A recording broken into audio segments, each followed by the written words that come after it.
Today we'll resume voting on amendments and motions to the health care legislation. The Senate should expect a series of votes to begin momentarily. Under previous agreement, we'll proceed to passage for reconciliation at 2 p.m. today. Here's guessing Barack Obama will be a little more excited than that when he talks about the passage of health care in Iowa today. Indeed, Democrats will now spend the rest of 2010 trying to match Harry Reid's enthusiasm level. Top Line starts right now.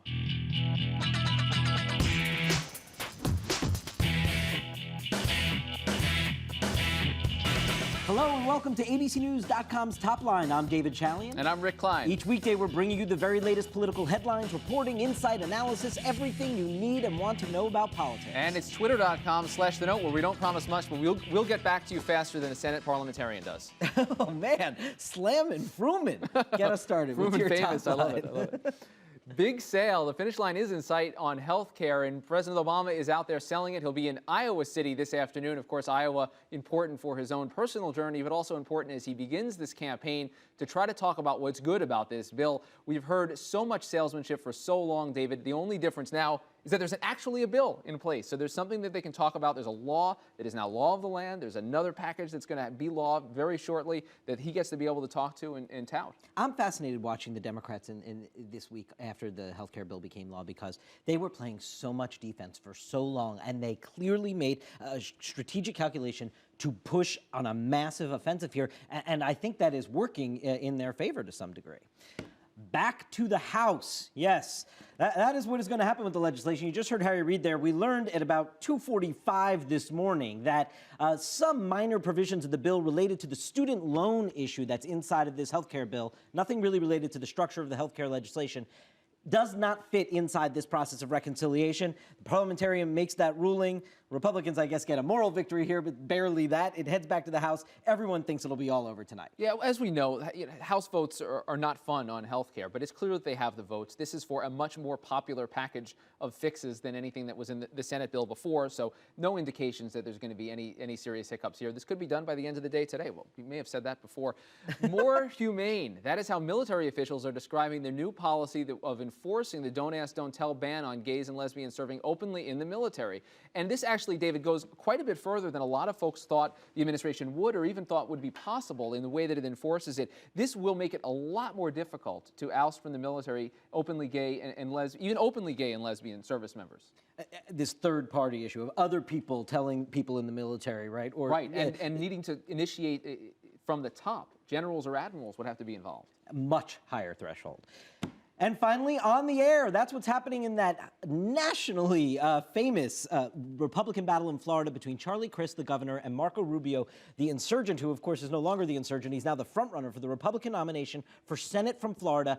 Both campaigns up in the air. Charlie Crist puts his first campaign up on the air, and it is a negative ad. And that tells you everything you need to know about this race, that his first ad is a negative one. And within, I don't know, less than an hour, Rick, Rubio hit back with his own negative ad, pushing back against Crist, of course, for that famous embrace of Obama with the stimulus package last year. Crist's ad has one of my favorite refrains in all of politics. He is disappointed in Marco Rubio. He is disappointed in him. Yes.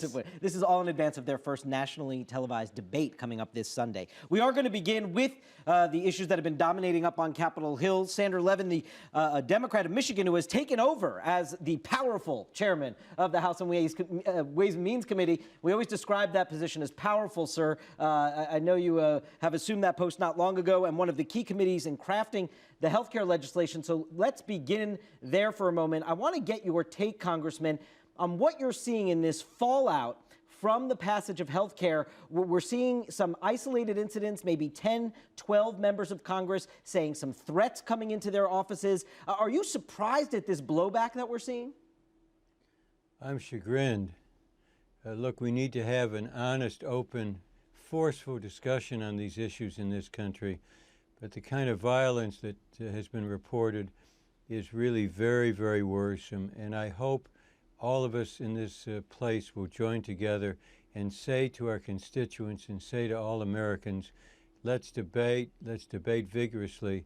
Let's not threaten each other. It's very worrisome. Do you think, do your Republican colleagues bear any responsibility for this, given the overheated rhetoric? Some of them were out there rallying the crowds outside the Capitol over the weekend. I just want all of us, including the Republican leadership, to send a clear message all of us to everybody, do not engage in anything that's violent or even close to violence. And Congressman, we see President Obama out there in the middle of the country today in Iowa sort of selling this plan, part victory lap, but it seems still part sales plan because the country, as you know, going into this vote on Sunday was really divided on this health care package. Obviously, some of the key components that you guys point to were more popular than the overall bill. But is it a political winner for you guys now? Is this what you want your Democratic Party to be focused on from now through November, putting this health care bill front and center, that's a political winner? Well, I think the health bill will be very much part of the debate, and we're very happy to go. We're anxious to go home and talk to our constituents about it. But clearly, jobs is a major, major issue as well.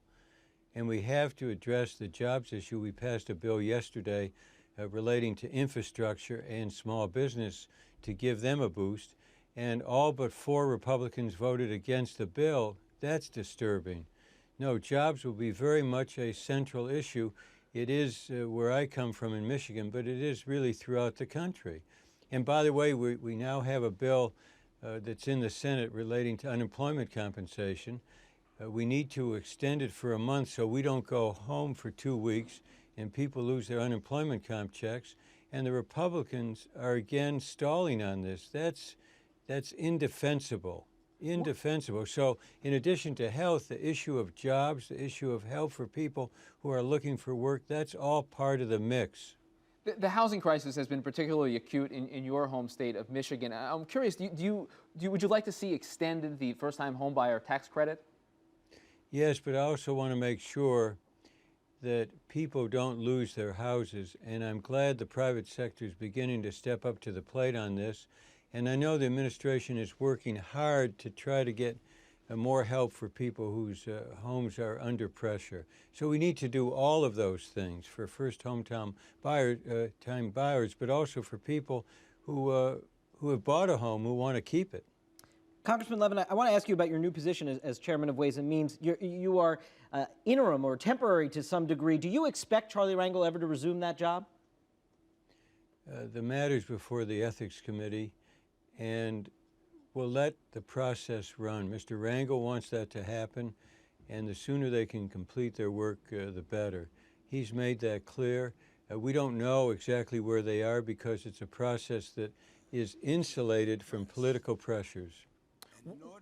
What will we see out of your chairmanship, however long it lasts, that speaks to the direction that you want to bring as chairman? What kind of things will we be talking about on the Ways and Means agenda through the balance of this year, or however long that you remain with the gavel? Well, hopefully the health bill will be out of here today. The Senate apparently has a little more work to do. The Republicans have been trying to stop it. And getting back to the point, if I might say so, that you made at the beginning about what the atmosphere is, I've been talking to a lot of my colleagues who are in very marginal seats. I think 5, 6, 7 weeks ago, they would have been worried about going home, wondering whether or not they were going home to immense unpopularity of an issue. I think they now feel that they stood up, the vast majority of them, to their credit. This is a bill that has so many positives. I go home and people tell me about pre-existing conditions they can't get insurance. I go home and people say to me that the costs are going out of control and they are going to lose their insurance. This bill addresses costs. It addresses also pre-existing conditions. It exists people who are uninsured. Right. And so now there's a feeling we can go back home, be proud of what we have done, understand there's more to be done to implement it. But I think there has been a turning. I talked to a reporter who said, is the fact that the bill is a fact help? And I think it does help. What helps most of all are the facts in the bill. Right. And so we're going to go home and talk about the facts.